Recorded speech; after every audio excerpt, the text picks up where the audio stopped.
Hello guys, ஃபைனலாக பார்த்தீங்கன்னா 3 வருஷத்துக்கு அப்புறமா ஸ்குவிட் கேம்க்கான சீசன் 2 அவங்க ரிலீஸ் பண்ணிட்டாங்க.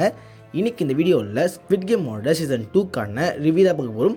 ஆல்ரெடி பார்த்தீங்கன்னா இது ஒரு லேட் ரிவ்யூ தான். ஸோ இருந்தாலும் பெருசாக ஸ்பாய்லர் இல்லாமல் இந்த ஒரு ரிவ்யூ சொல்கிறேன். ஸோ வீடியோக்கு பதிலுக்கு புதுசாக இருந்தால் உடனே சப்ஸ்கிரைப் பண்ணிட்டு சொல்லுங்க. சரி வாங்க இப்போ வீடியோக்குள்ளே போகலாம். நம்ம ஜெயிக்கிறோமா தோக்கிறோமாங்கிறது முக்கியம் இல்லை நண்பா, கடைசி வரைக்கும் முயற்சி பண்ணமாங்கிறதா முக்கியம். இன்னும் சிம்பிளாக சொல்லணும்னா, தோத்தாலும் ஜெயிச்சாலும்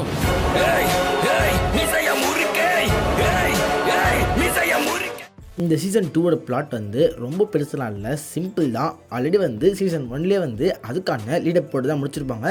அதாவது இப்போதைக்கு ஜிஎன் அப்படிங்கிற இந்த மெயின் கேரக்டர் அந்த ஸ்குவிட் கேமில் ஜெயிச்சு பிச்சைக்காரனாக இருந்த அவன் பார்த்திங்கன்னா ஒரு மிகப்பெரிய பணக்காரனாக இருக்கான். பட் ஸ்டில் பார்த்திங்கன்னா அந்த பணத்தை அவன் மோஸ்ட்லி பார்த்திங்கன்னா வேஷத்துக்கு செலவு பண்ணாமல் அதே பணத்தை யூஸ் பண்ணி இந்த ஸ்குவிட் கேமை யார் ஆப்ரேட் பண்ணுறான் அப்படிங்கிற மொத்தமாയിട്ട് தெரிஞ்சுக்கிட்டு இந்த ஸ்குவிட் கேம் அப்படிங்கிற இந்த கேமே பார்த்திங்கன்னா மொத்தமாக அழிக்கணும் அப்படிங்கிற இந்த முடிவெடுக்கலாம். ஸோ இப்போதைக்கு பார்த்திங்கன்னா அந்த முடிவெடுத்த ஜிகன் இந்த ஸ்குவிட் கேம் அழிக்கிறதுக்காக திரும்ப பார்த்திங்கன்னா அந்த கேம்குள்ளே போக ட்ரை பண்ணுறான். இப்போதைக்கு பார்த்திங்கன்னா அந்த கேமை இவன் தடுத்தானா, அதையும் தண்ணி பார்த்திங்கன்னா அங்கே இருக்க ஏகப்பட்ட கேரக்டர்ஸில் ஒவ்வொருத்தர் கேரக்டர்ஸ்க்கு என்னென்ன தேவை அப்படின்ட்டு பல மேட்டர் காட்டுற சீரீஸ் தான் பார்த்திங்கன்னா இந்த ஒரு ஸ்குவிட் கேமோட சீசன் 2.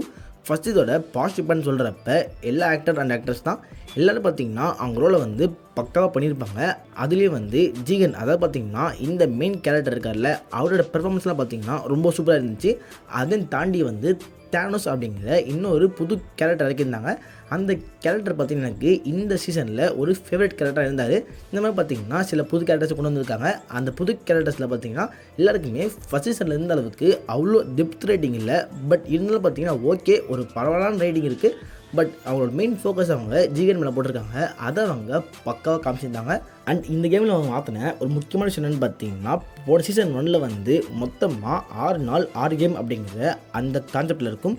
பட் அதில் நடுவில் பார்த்திங்கன்னா பிளேயர்ஸ்க்கு பயமாக இருக்குது, வெளியே போகணும் அப்படிங்கிற அவசியம் இருந்தால் அந்த இடத்துல பார்த்திங்கன்னா ஓட்டிங் பண்ணுவாங்க அப்படிங்கிற அந்த மேட்ச் சொல்லியிருப்பாங்களே. இது பார்த்திங்கன்னா அந்த ஓட்டிங்கை நடுவில் பிளேயர்ஸை கேட்டதாக வரும் அப்படிங்கிற அந்த கான்செப்டில் இல்லாமல் அப்படியே பார்த்திங்கன்னா ஒவ்வொரு கேம் முடிச்சுட்டு நீங்கள் இங்கே இருக்கணும்னா இருக்கலாம், போகலாம் அப்படிங்கிற அந்த ஒரு ஓட்டிங் போட்டிருப்பாங்க. அதனாலே பார்த்திங்கன்னா இந்த சீசனில் ஓட்டிங் அப்படிங்கிறது கொஞ்சம் அதிகமாக இருக்குது. அந்த ஓட்டிங்கை குறைச்சிருந்தால் நல்லாயிருக்கும். ஏன்னு பார்த்திங்கன்னா இந்த 7 எபிசோடில் மொத்தமாக 7 ஹவர் இருக்குதுன்னு பார்த்திங்கன்னா அதில் ஓட்டிங் மட்டுமே ஒரு 1.5 அப்படின்னா 2 ஹவர் போயிருக்கும் அப்படிங்கிற அந்த ஃபீலிங் இருக்குது. ஏன்னா அந்த ஓட்டிங் அப்படிங்கிறது ரொம்ப முக்கியமான மேட்டர். பட் ஸ்டில் பார்த்திங்கன்னா அதை அவாய்ட் பண்ணி தான் நடந்திருக்கும். அந்த ஓட்டிங்கில் பார்த்திங்கன்னா அப்படியே ஹியூமன் சைக்காலஜி எப்படி இருக்கும் அப்படிங்கிற மேட்டர்லாம் பார்த்திங்கன்னா பக்காவாக காமிச்சிருப்பாங்க. அதாவது அங்கே இருக்க ஒவ்வொருத்தனுமே பயங்கரமான கடனில் பாதிக்கப்பட்டிருக்கான். ஆனால் இந்த இடத்துல விளையாண்டா அவங்களோட உயிர் போகிறதுக்கு வாய்ப்பு இருக்குதுன்னு தெரியும். பட் இருந்தாலும் பார்த்திங்கன்னா ஸ்டில் அந்த இடத்துல பல பேர்ஸ் நாங்கள் விளையாட போகிறோம், நாங்கள் விளையாண்டு பார்த்திங்கன்னா காசு எடுத்து தான் வெளியே போவோம் அப்படிங்கிற அந்த ஒரு ஆப்ஷன் இருப்பாங்க. சில பேர் பார்த்திங்கன்னா வழக்கம் போல் வெளியே போகிறதுக்கு தயாராக இருப்பாங்க. இந்த மாதிரி அவங்க ஒவ்வொரு கேம்லேயும் அந்த ஓட்டிங் பண்ணுறப்ப அந்த இடத்துல ஒவ்வொருத்தனும் எப்படி யோசிக்கணும் அப்படிங்கிற அந்த மேட்டரை சூப்பராக காமிச்சிருப்பாங்க. சில பேர் பார்த்திங்கன்னா இப்போதைக்கு அசால்ட்டாக தப்பிச்சு போகிறதுக்கு வாய்ப்பு இருக்கும். பட் அந்த இடத்துல தான் அவங்க முன்னாடி பார்த்திங்கன்னா நம்ம இப்போதைக்கு இந்த இடத்துக்கு போகணும்னு நினச்சிருப்பாங்க. பட் கடைசி நேரத்தில் அந்த பணத்தை பார்த்தோன்னே அந்த பணம் அந்த மனுஷனை எப்படி மாற்றுது அப்படிங்கிற அந்த மேட்டரை பக்காவாக காமிச்சிருந்தாங்க. அந்த ஓட்டிங்க்கு முன்னாடி பார்த்திங்கன்னா இந்த சீசன் 1லேயே ஒரு ரெக்ரூட்டர் பார்த்துருப்பீங்க. அந்த கேரக்டரை வச்சு ஒரு சீன் இருக்கும். அந்த சீனும் பார்த்திங்கன்னா பக்காவாக இருக்கும். அதாவது பார்த்திங்கன்னா அந்த கேரக்டர் பார்க்கு போயிருப்பான். அந்த பார்க்கில் இருக்க பல பிச்சைக்காரங்களுக்கு அவன் பார்த்திங்கன்னா 2 ஆப்ஷன் தருவான். ஒன்று ஒரு பண்ணு தருவான், இன்னொன்று பார்த்திங்கன்னா லாட்டரி டிக்கெட். இந்த பண்ணை சாப்பிட்டா அந்த வேலைக்கு அவங்களுக்கான சாப்பாடு கிடைக்கும். பட் அந்த லாட்டரி டிக்கெட்டில் அவங்க ஜெயித்தாங்கன்னா அவங்க வாழ்க்கை மாறுறதுக்கு வாய்ப்பு இருக்குது. அந்த இடத்துல பார்த்திங்கன்னா ஒரே ஒருத்தன் தான் அந்த ஒரு பண்ணை சூஸ் பண்ணுவான். மீதி இருக்க எல்லோரும் பார்த்திங்கன்னா அந்த ஒரு லாட்டரி டிக்கெட் சூஸ் பண்ணுவாங்க. அந்த இடத்துலேயே பார்த்திங்கன்னா ஹியூமன் சைக்காலஜி எப்படி போகுது, அவங்க போய் பார்த்திங்கன்னா பேராசையில் இருப்பாங்க அப்படிங்கிற அந்த மேட்டர் தெளிவாக காமிச்சிருப்பாங்க. அந்த இடத்துல அந்த கேரக்டர் ஒத்துமொத்த பண்ணையை பார்த்திங்கன்னா அப்படியே அந்த மக்கள் முன்னாடி கீழே போட்டு மிதிச்சுட்டு இந்த பண்ணெல்லாம் பார்த்திங்கன்னா நான் வேஸ்ட் ஆக்கலை, இந்த வேஸ்ட் ஆக்கினது நீங்கள் தான் அப்படிங்கிற அந்த மேட்டர்லாம் பேசியிருப்பான். அதெல்லாம் பார்த்திங்கன்னா சூப்பராக இருந்துச்சு. அதாவது பார்த்திங்கன்னா அந்த இடத்துல தான் பிச்சைக்காரர்களை கொடுமை பார்த்து சூப்பர்னு சொல்ல, அந்த இடத்துல ஒரு ஹியூமன் சைக்காலஜி எப்படி இருக்கும் அப்படிங்கிற அந்த மேட்டரை பக்காவாக காமிச்சிருந்தாங்க. இந்த மாதிரி பார்த்திங்கன்னா சீரிஸ் ஃபுல்லாக அவங்க ஹியூமன் சைக்காலஜிக்குள்ளே பயங்கரமாக விளையாண்டுருப்பாங்க. அதே மாதிரி பார்த்தீங்கன்னா போன சீசனில் ஃபுல்லாகவே வந்து அந்த ஐலாண்டுக்குள்ளே நடக்குது அப்படிங்கிற அந்த கான்செப்டில் மட்டும் காமிச்சிருப்பாங்க. பட் இப்போதைக்கு இந்த சீசனில் அப்படி இல்லை.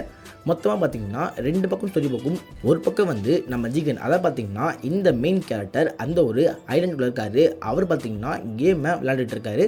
இன்னொரு பக்கம் பார்த்தீங்கன்னா போன சீசனில் ஒரு போலீஸ்காரனை பார்த்துருப்போம். அவன் தான் பார்த்தீங்கன்னா ஃப்ரண்ட்மேனோட தம்பியாக வந்திருப்பான். ஸோ இப்போதைக்கு வந்து பார்த்திங்கன்னா அந்த ஒரு ஃப்ரண்ட்மேனோட தம்பி வந்து வெளியே இருந்து நம்ம ஜிகன் கேள் பண்ணி ட்ரை பண்ணுவான். அவன் வந்து பார்த்திங்கன்னா ஜிகன் போயிருக்க அந்த ஐலாண்ட் எங்கே இருக்குது அப்படிங்கிற அதெல்லாம் தேடுற மாதிரி இருக்கும். பாசிபிளி பார்த்திங்கன்னா அடுத்த சீசனில் வெளியே இருந்து அப்படியே இவனும் அந்த ஐலாண்ட் கண்டுபிடிச்சி அப்படியே பார்த்திங்கன்னா ஜிகனும் அந்த போலீஸ்காரனை மீட் பண்ணுற அந்த சம்பவம் வந்து பார்த்திங்கன்னா கண்டிப்பாக தரமாக இருக்கும்னு நினைக்கிறேன். இப்போதைக்கு இந்த சீரீஸ் பார்க்குறப்ப மொத்தமாக வந்து 2 இடத்துல ஸ்டோரி போகுது. அதுவே பார்த்திங்கன்னா கொஞ்சம் டிஃப்ரெண்ட்டாக இருக்குது. பட் நல்லா இருந்துச்சு. எல்லாமே பார்த்திங்கன்னா அவங்க பக்கவாக பண்ணியிருந்தாங்க. அதே மாதிரி உள்ள கேம்ஸ்னு சொல்கிறப்ப போன சீரீஸில் பார்த்திங்கன்னா மொத்தமாக 6 கேம் இருக்கும். அதெல்லாமே பார்த்திங்கன்னா அவ்வளோ இன்ட்ரெஸ்டிங்காக பயங்கரமாக இருக்கும். இதில் வந்து அவங்க அதே 6 கேம் காட்ட நினச்சா அப்படி இல்லை. ஸ்டார்டிங்லேருந்து பார்த்திங்கன்னா அந்த ஒரு ரெட் லைட் க்ரீன் லைட் அப்படிங்கிற அந்த கேம் மட்டும் காமிச்சிருப்பாங்க. அதுக்கடுத்து 2, 3க்கு வேறு கேம் இருக்கும். இப்போதைக்கு அவங்க இந்த சீசன் 2ல் ஒரு 3 கேம் தான் காமிச்சிருக்காங்க. அதுலேருந்து பார்த்தீங்கன்னா 2வது கேம் வந்து ரொம்பவே சூப்பராக இருந்துச்சு. அதாவது பார்த்தீங்கன்னா அந்த கேமில் வந்து மொத்தமாக 5 மினி கேம் இருக்கும் அப்படின்னு சொல்லியிருப்பாங்க. அதில் இருக்க ஒவ்வொரு சின்ன கேமுமே நம்ம எல்லாமே பார்த்தீங்கன்னா சின்ன வயசில் விளையாடுறப்போம், அப்படி இல்லைன்னா பார்க்கவே செஞ்சுருப்போம். அந்த மாதிரி பார்த்தீங்கன்னா ரொம்பவே சிம்பிளான கேம் தான். பட் ஸ்டில் பார்த்தீங்கன்னா அந்த கேம்ஸ் அவங்க 5 நிமிஷத்தில் முடிக்கணும் அப்படிங்கிற அந்த ஒரு டைம் லிமிட் இருக்கிறப்ப அந்த இடத்துல பிளேயர்ஸ்க்கு கண்டிப்பாக பார்த்திங்கன்னா ஒரு பயம் இருக்கும். அதனாலே பார்த்திங்கன்னா அந்த ஜஸ்ட்டு வந்து சிம்பிளான கேம் அவங்க அவ்வளோ இன்ட்ரெஸ்டிங்காக காமிச்சிருப்பாங்க. அதில் வந்து நம்மளும் விளையாடுற அந்த ஒரு கல்லாங்க அப்படிங்கிற மாட்டாங்களே அது இருக்கும். அதே சமயத்தில் பம்பர் ஓடுறது இருக்கும். ஸோ பம்பரத்துலலாம் பார்த்திங்கன்னா ஒரு சப்ப மேட்டர் நம்மளாம் பார்த்திங்கன்னா கண்டிப்பாக சின்ன வயசில் பம்பரை விட்டு பயங்கர விளையாண்டுருப்போம். பட் அந்த இடத்துல வந்து அந்த டைம் லிமிட் கம்மியாக இருக்கிறப்ப அது எப்படி நமக்கு பயத்தை கிரியேட் பண்ணோம், அதை வச்சு என்ன பண்ணுவாங்க அப்படிங்கிற அதெல்லாம் பார்த்திங்கன்னா பயங்கரமாக காமிச்சிருப்பாங்க. அண்ட் அதுக்கு திருமணத்து கேம் பார்க்குறப்ப அந்த கேம் வந்து கொஞ்சம் நல்லா இருந்துச்சு. பட் ஸ்டில் பார்த்திங்கன்னா அந்த கேமில் எனக்கு ஒரு பிரச்சனை இருந்தது. அது என்ன அப்புறம் சொல்கிறேன். அந்த கேமோட கான்செப்ட் படி இப்போதைக்கு பார்த்திங்கன்னா ஒரு எல்லாமே வந்து கும்பலாக இருப்பாங்க. திடீர்னு வந்து ஒரு நம்பர் சொல்கிறாங்க. அந்த நம்பரில் இப்போதைக்கு 1ன்னு சொன்னால் ஒரு ரூமுக்கு ஒருத்தர் தான் போக முடியும். அதே மாதிரி பார்த்திங்கன்னா அந்த இடத்துல வந்து கொஞ்சம் லிமிட்டட் ரூம் தான் இருக்கும். அதே மாதிரியே அந்த இடத்துல வந்து 6ன்னு சொன்னால் 6 பேர் போனோம், அந்த மாதிரிலாம் இருக்கும். இந்த கேம் பார்த்திங்கன்னா ரொம்ப இன்ட்ரெஸ்டிங்காக இருந்தது. அந்த இடத்துல ஒவ்வொரு கேரக்டரும் எப்படி செல்ஃபிஷாக இருப்பாங்க அப்படின்ட்டு பல மேட்டரை பக்காவாக காமிச்சிருந்தாங்க. பட் இந்த இடத்துல எனக்கு இருக்க பெரிய பிரச்சனைன்னு பார்த்தீங்கன்னா இந்த கொரியன்காரங்க மூஞ்சின்னு பார்க்குறப்ப எல்லாரும் மூஞ்சி ஒரே மாதிரி தான் இருக்கும். ஸோ அதில் பார்த்தீங்கன்னா பல இடங்களில் வந்து எவன் ரூம்குள்ளே போகிறான், எவன் விட்டுட்டு போகிறான் அப்படின்ட்டு அந்த ஒரு கன்ஃபியூஷன் இருந்தது. அதில் பார்த்திங்கன்னா அந்த கேம் மட்டும் கொஞ்சம் ரீவைண்ட் பண்ணி பார்த்த மாதிரி இருந்துச்சு. ஸோ மற்றபடி பார்த்திங்கன்னா அந்த கேமில் வந்து பெருசாக பிரச்சனை இல்லை. உங்களுக்கு இந்த கொரியன் பேஸ்ட்லாம் ஃபெமிலியர் ஆச்சுன்னா கண்டிப்பாக பிரச்சனையாக இருக்காது. ஸோ எனக்கு மட்டும் பார்த்திங்கன்னா அது ஒரு பிரச்சனையாக இருந்துச்சு. இந்த சீரீஸ்க்கு என்ன தான் இவ்வளோ பாசிட்டிவ் பாயிண்ட் இருந்தாலும் இதுக்கு சில பல நெகட்டிவ் பாயிண்ட்டுமே இருக்குது. அதில் ஒன்று நான் ஆல்ரெடி சொன்ன மாதிரி தான் சீசன் 1ல் வந்து அவங்க ஏகப்பட்ட கேரக்டர்ஸ் காமிச்சாலும் எல்லா கேரக்டர்ஸ்க்கும் ஒரு பக்கம் பேக் ஸ்டோரியாக கொடுத்து அந்த மேட்டரை சூப்பராக காமிச்சிருப்பாங்க. ஸோ இதில் பார்த்திங்கன்னா நிறைய கேரக்டர்ஸ் இருக்காங்க. பட் ஃபஸ்ட் சீசனில் இருந்த அளவுக்கு அந்த ஒரு டெப்த்தான பேக் ஸ்டோரி இல்லை. அதனாலே பார்த்திங்கன்னா மோஸ்ட்லி வந்து நிறைய கேரக்டர்ஸ் கொடுத்தனால ஒட்ட முடியல. அதுவே பார்த்திங்கன்னா ஒரு சின்ன மைனஸாக ஃபீல் ஆச்சு.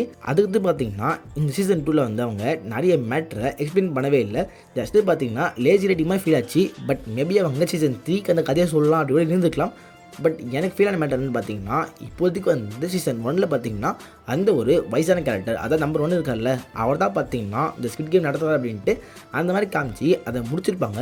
பட் இப்போதைக்கு பார்த்தீங்கன்னா அவருக்கும் மேலே ஒரு கேரக்டர் இருக்கான் அப்படிங்கிற தான் பார்த்தீங்கன்னா ஆரம்பிச்சிருப்பாங்க. பட் அது போக பார்த்தீங்கன்னா அந்த மாதிரி காட்டாமல் அப்படியே வந்து ஃபஸ்ட் சீசனில் ஃப்ரண்ட்மேன் கேரக்டர் இருப்பாங்கள்ல, அவன் தான் பார்த்து காமிச்சிருப்பாங்க. ஸோ இப்போதைக்கு ஃப்ரண்ட்மேனே பார்த்தீங்கன்னா அந்த வயசானவருக்கு கீழே இருக்க மாதிரி தான் காமிச்சிருப்பாங்க.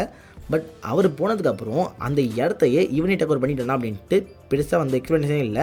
அதே மாதிரி பார்த்திங்கன்னா அந்த ஒரு ஸ்குவிட் கேம் வேலை செய்கிற சோல்ஜர்ஸ் இருக்காங்களே, அந்த சோல்ஜர்ஸில் பார்த்திங்கன்னா ஒரு பொண்ணு வந்து இவங்க எதுவும் ஆர்கன்ஸாக திருடி வைப்பாங்க. அந்த மேட்டை கண்டிப்பாக எல்லாமே தெரிஞ்சிருக்கும். அந்த மேட்டரை தடுக்க ட்ரை பண்ணுவாள். ஸோ ஸ்டார்டிங்கில் பார்த்திங்கன்னா அவளை மிரட்டுவானுங்க, எல்லாமே பண்ணி பார்ப்பானுங்க.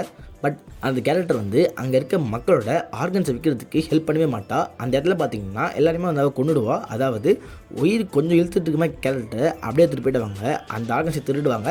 பட் அப்படி இருக்க கேரக்டர்ஸ் எல்லாருமே பார்த்திங்கன்னா இவன் வந்து கொண்டு போட்டுருவா. அப்படி தான் வந்து அந்த கதை போயிட்டு இருக்கும். ஸ்டார்டிங்கில் ஃப்ரண்ட்மேனே வந்து இந்த கேரக்டரை கூப்பிட்டு வச்சு மிரட்டுவான். பட் அப்போல்லாம் வந்து பார்த்திங்கன்னா இந்த கேரக்டர் வந்து பெருசாக மனமாறாமல் அப்படியே இருப்பாங்க. திடீர்னு பார்த்திங்கன்னா ஒருத்தன் திடீர்னு கும்பல் வந்து இந்த பொண்ணுகிட்ட போவாங்க, இந்த பொண்ணுக்கு ஒரு மார்க் போடுவாங்க. அதுக்கடுத்து பார்த்தீங்கன்னா இந்த பொண்ணை வந்து கொஞ்சம் மிரட்டுவாங்க. அதுக்கடுத்து இந்த பொண்ணு கேரக்டர் டப்புன்னு மறந்த மாதிரி இருக்கும். அதெல்லாம் பார்த்தீங்கன்னா லைட்டாக எனக்கு லேஜி ரேட்டிங் மாதிரி ஃபீல் ஆச்சு. ஸோ மற்றபடி பார்த்தீங்கன்னா இந்த சீரிஸில் எனக்கு பெருசாக எந்த ஒரு நெகட்டிவ் ஃபீல் ஆகலை. இந்த சீரிஸ் வந்து பார்த்தீங்கன்னா ஒரு ஒர்த்தான சீரிஸ் தான். ஆனால் சீசன் 1 கம்பேர் பண்ணுறப்ப கொஞ்சம் வந்து மொக்கையாக இருக்காமல் ஃபீல் ஆகலாம். பட் கண்டிப்பாக பார்த்தீங்கன்னா இதுவும் வந்து ஒரு பெஸ்ட்டு தான். நீங்கள் இப்போ ஒரு ஸ்குவிட் கேமே பார்க்கல அப்படின்னா கூட கண்டிப்பாக செக் பண்ணி பாருங்கள். ஒரு தரமான சீரிஸ். அது ஆல்ரெடி பார்த்துருந்தா 10 out of 10 கொடுப்பீங்க அப்படிங்கிற அந்த மேட்ரை கீழே கமெண்ட்டில் போடுங்க.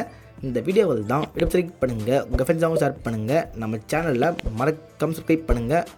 Okay, good bye.